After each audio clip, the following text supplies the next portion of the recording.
قربانی کے مسائل میں سے ایک چیز یہ ہے کہ کیا میت کی طرف سے قربانی دینی جائز ہے۔ ایک روایت ہے، حنش بیان کرتے ہیں کہ میں نے علی رضی اللہ تعالیٰ عنہ کو دیکھا، 2 مینڈے ذبح کر رہے تھے۔ میں نے کہا یہ کس کی طرف سے قربانی کر رہے ہو؟ تو انہوں نے کہا کہ مجھے نبی صلی اللہ علیہ وآلہ وسلم نے حکم فرمایا تھا کہ میں آپ کی طرف سے قربانی کروں۔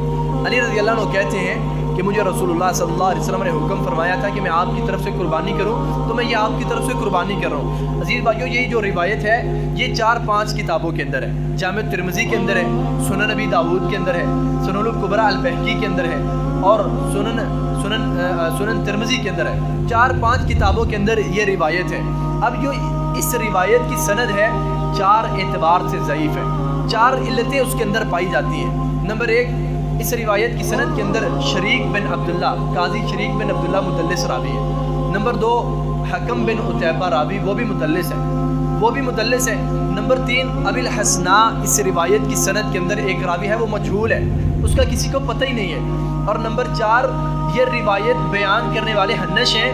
جمہور محدثین نے حنش کو ضعیف قرار دیا ہے، تقریب التہذیب کے اندر حنش کو ضعیف قرار دیا ہے، یہ کمزور ہے، ضعیف ہے، اس کی جو روایت ہے وہ قابل حجت نہیں ہے۔ تو عزیز بھائیو، میت کی طرف سے قربانی کرنے کے جواز کے اندر ایک حدیث رسول اللہ صلی اللہ علیہ وسلم سے صحیح سند کے ساتھ ثابت نہیں ہے۔ میت کی طرف سے قربانی نہیں کی جا سکتی، ایک حدیث بھی اس کے جواز کے اندر نبی علیہ الصلوۃ والسلام سے ثابت نہیں ہے۔